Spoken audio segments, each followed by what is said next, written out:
High guys, welcome to my channel.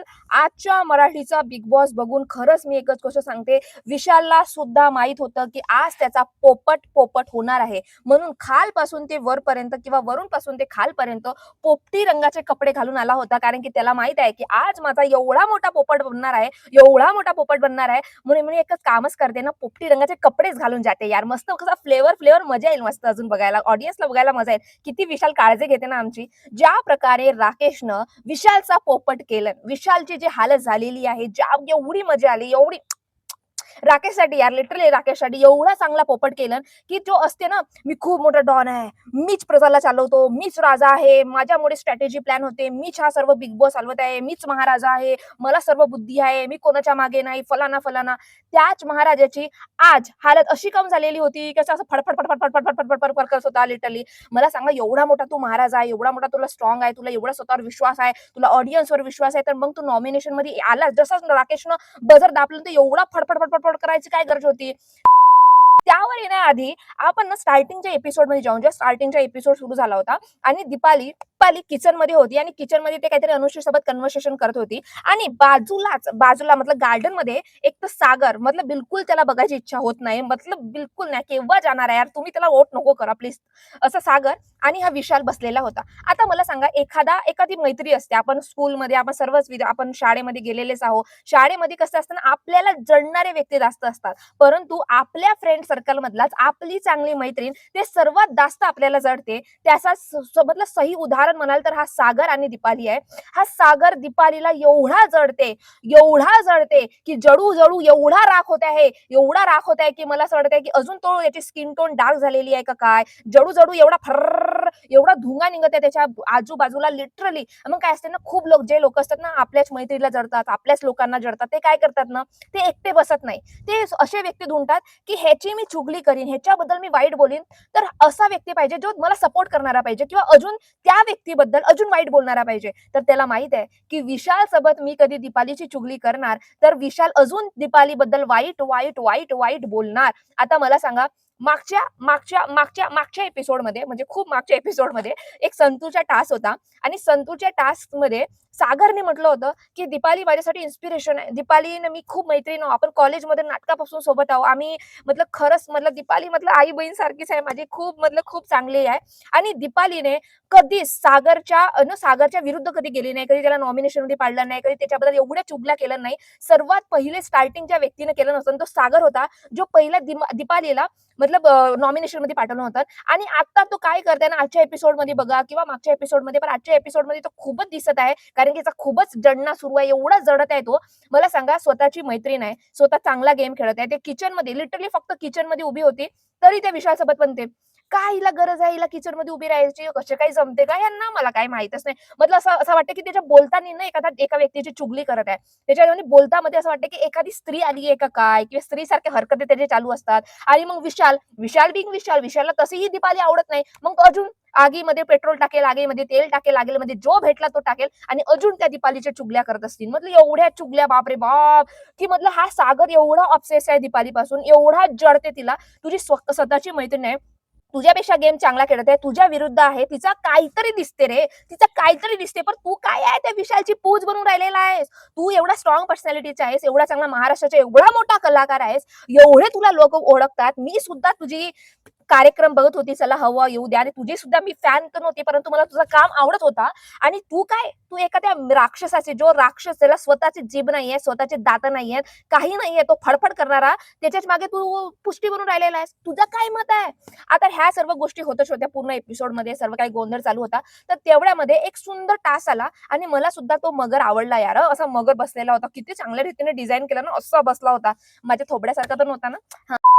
होते. Big boss खूप smart आहे, खूप स्मार्ट आहे, खूप स्मार्ट आहे यार. यावेळेस लिटरली बिग बॉसनं मस्त गेम खेळलं.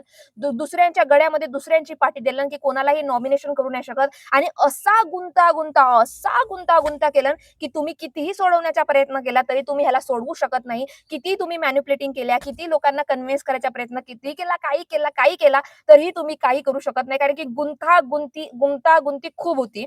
परंतु जेव्हा टास्कची सुरुवात झाली, त्यामुळे सर्वात जो हायलाइटिंग पॉईंट होता, राकेशच्या गळ्यामध्ये विशालची पाठी होती आणि विशालच्या गळ्यामध्ये कोणाची पाठी होती? संस्कृतीची पाठी होती.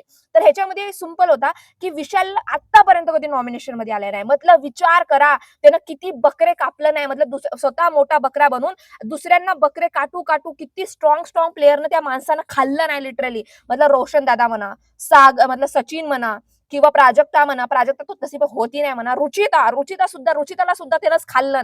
मतलब असं असते ना, मोठा बकरा बसलाय, पहिले लहान लहान बकऱ्या नॉमिनेशन मध्ये जा, ते बकरे कटले, आता मला बकरे दुसरे अजून पाहा लागल, आता मला बकरे पाहा लागल, मी नॉमिनेशन मध्ये येऊ शकत नाही, मी नॉमिनेशन मध्ये येऊ शकत नाही, असा तो महाराजा आहे. मतलब कसं असते ना, महाराज कसा असते. आता मला सांगा राकेश बघा, राकेशच्या काय आहे, मला नॉमिनेशन मध्ये घालायचे असेल तर घाला, मला फरक पडत नाही, मी चांगलं काम केलं असेल, मी चांगलं दिसत असेल, मी चांगला गेम खेळत असेल तर मला महाराष्ट्र वाचवेल. मी चांगला खेळत नाही, माझे वागणूक लोकांना आवडत नाही, तर मला नॉमिनेशन मधून काढतील. हा धाडस एका खेळाडू मध्ये असायला पाहिजे. हा धाडस होता का विशालमध्ये? विशालमध्ये काय होता, विशाल आतापर्यंत कधी राकेशच्या जवळ जात नाही, कधी राकेश मध्ये जवळ बोलत नाही, चुपचाप आपला हळू राकेश जवळ गेला आणि म्हणते मैं तेरे को वर्ड्स दे रहा हूं ना भाई, असं नाही करेंगा. अरे मी तुला वर्ड्स देत आहे ना, आपण नाही करू अशा सर्व गोष्टी. तू मला नॉमिनेशन मध्ये नको घालूस. का बरं नॉमिनेशन मध्ये नको घालूस? का बरं नको घालूस? एवढी तुला भीती वाटत आहे, तू एवढे 8-10 हप्ते त्या गेम मध्ये खेळलेले आहेस, एवढा महाराजा, एवढा स्ट्रॅटेजी प्लॅन, एवढा स्ट्रॉंग टोळी चालवते, बिग बॉसची टीआरपी येते, एवढ्या लोकांची बकरी सुद्धा, मतलब एवढे सारे लोक सुद्धा तुला बकरे तुला दिला, त्यांना खायला नॉमिनेशन मधून घराच्या बाहेर सुद्धा गेले. आता सरी तुला भीती का बरं वाटत आहे? तुला स्वतःवर विश्वास का नाही? जसा राकेशला स्वतःवर विश्वास आहे की मी जाईन तर जाईन, आपल्या कर्माने जाईन आणि कधी वाचीन तर आपल्या स्वतःच्या कर्मानेच वाचीन. तर तू का बरं हे स्पिरिट नाही ठेवत आहेस? तू का बरं एवढा घाबरला आहेस? तू का नॉमिनेशन पासून भीत आहेस? जर तू एवढाच महाराज आहे, एवढा चांगला गेम वगैरे खेळतोस, एवढं सर्व आहे, ह्याच्यावरून समजून येते की खरा जो महाराजा असते ना, तो राकेश सारखा असते की भाई मी होईन ना तर आपल्या धमावर होईन. परंतु जो असते ना अंदरून घाबरणारा, अरे असं दाखवायचं मी खूप विशाल आहे, मी खूप स्ट्रॉंग आहे, आणि अंदरून असं उंदरासारखा घाबरायचं, अरे नाही रे, अरे नाही, मी नाही घाबरत, मी नाही, असं करते ना. लिटरली ज्या प्रकारे मी म्हणतो, जे बी तो गोंधळ सुरू होता आणि त्या गोंधळामध्ये ज्या प्रकारे राकेशनं बजर दाबलं, एवढा आनंद झाला मला. लिटरली मला वाटत होता की हा विशाल राकेशला डील मध्ये फसवेल आणि डील मध्ये येऊन पूर्ण खराब करेल. परंतु राकेशनं ज्या प्रकारे बजर वाचला, आय जस्ट लव्ह इट. कारण की आम्हाला सुद्धा तुला नॉमिनेशन मध्ये बघायचं आहे की तू नॉमिनेशन मध्ये असताना कसा दिसतोस, कसा वागतोस आणि कसा दिसतोस म्हणून. आणि ते सोडा, आता ह्याला समजलं की आता मी नॉमिनेशन पासून वाचले, आता मी नॉमिनेशन मध्ये गेलेला आहे, आता मला एक काम करायला लागल. माझ्यापेक्षा जे छोटे छोटे बकरे आहेत, जे नवीन नवीन बकरे आलेले आहेत, त्यांना मी मार्केटमध्ये भेटतो. म्हणजे कसा, हे लहान लहान बकरे लोकांना खायला मजा येईल, लोक नॉमिनेशन मध्ये ह्यांनाच खातील आणि त्यांना खाण्यासाठी जातील आणि मी वाचून जाईल. ह्याचाच तो प्रयत्न चालू आहे. तर त्यानं काय केलं, 1 सेकंड नाही लावलं आणि दुसराच संस्कृतीला नॉमिनेशन केलं. संस्कृतीला का नॉमिनेशन मध्ये टाकलं? त्याच्या गळ्यामध्ये तिचीच पार्टी होती, परंतु तिला का घातलं? कारण की माहित आहे, माझ्यापेक्षा वीक लोकांनाच मी नॉमिनेशन मध्ये घालणार. कारण की तुला कट्टर कट्टर कट्टर कट्टर कट्टर भीती वाटते ना, भीती वाटते रे, तुला भीती वाटते. सागर फक्त विशालची पूज बनलेला आहे. ज्या प्रकारे सागर एक स्टेप ठेवल, विशाल जसा म्हणेल तसा सागर करते. सागरच्या स्वतः बुद्धी, स्वतःची पर्सनॅलिटी, स्वतःचे मत, स्वतःचा स्टँड, सर्व त्यांनी पर्सनॅलिटी आपल्या घरी घेऊन बसलेला आहे किंवा त्याने पूर्ण कचऱ्यामध्ये टाकलेला आहे. कारण की त्याचे स्वतःचा काहीच दिसत नाहीये.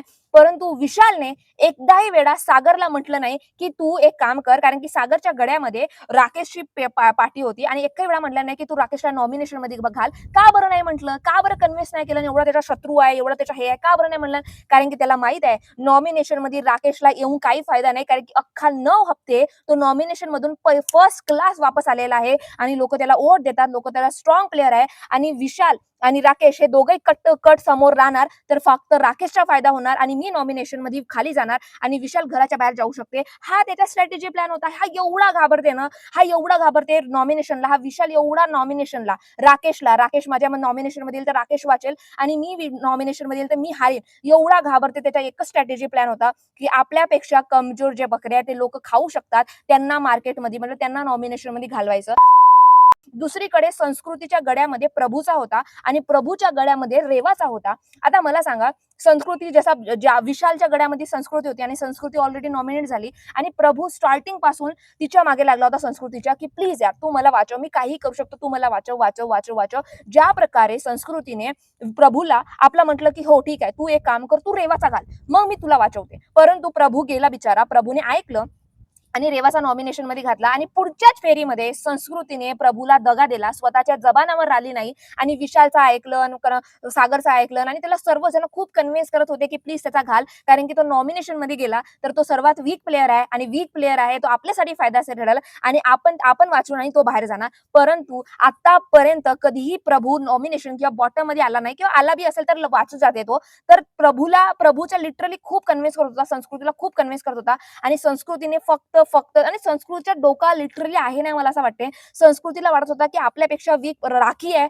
म्हणून ती म्हणत होती रेवाला की तू राखीला घाल, राखीला घाल, राखीला घाल. परंतु खरंच तिच्यामध्ये बुद्धी नाहीये. परंतु ह्याच्यावरून हे बी समजून येते की संस्कृतीला हेच हवं होतं की रेवा नॉमिनेशन मध्ये जाईल. रेवा नॉमिनेशन मध्ये जाईल तर माझ्या कट्टुकट येईल आणि रेवा माझ्यापेक्षा वीक होऊ शकते आणि घरी जाऊ शकते. म्हणून ते प्रभूला कन्व्हिन्स करत होते की तू रेवाचा घाल. ज्याच प्रकारे प्रभूने रेवाचा घातलं, पुढच्याच फेरीमध्ये ती पलटली आणि प्रभूबद्दल मला खरंच सांगतो खूप वाईट वाटलं, खूप वाईट वाटलं. कारण की त्याच्यासोबत डील करून त्याच्या जबानावर फिरून प्रभूने ज्या प्रकारे सर्व गोष्टी रेवाला नॉमिनेशन फक्त संस्कृतीमुळे घातलं आणि संस्कृतीने फक्त प्रभूला दगा दिला आणि त्या दग्यामध्ये लिटरली प्रभूबद्दल खूप वाईट वाटलं.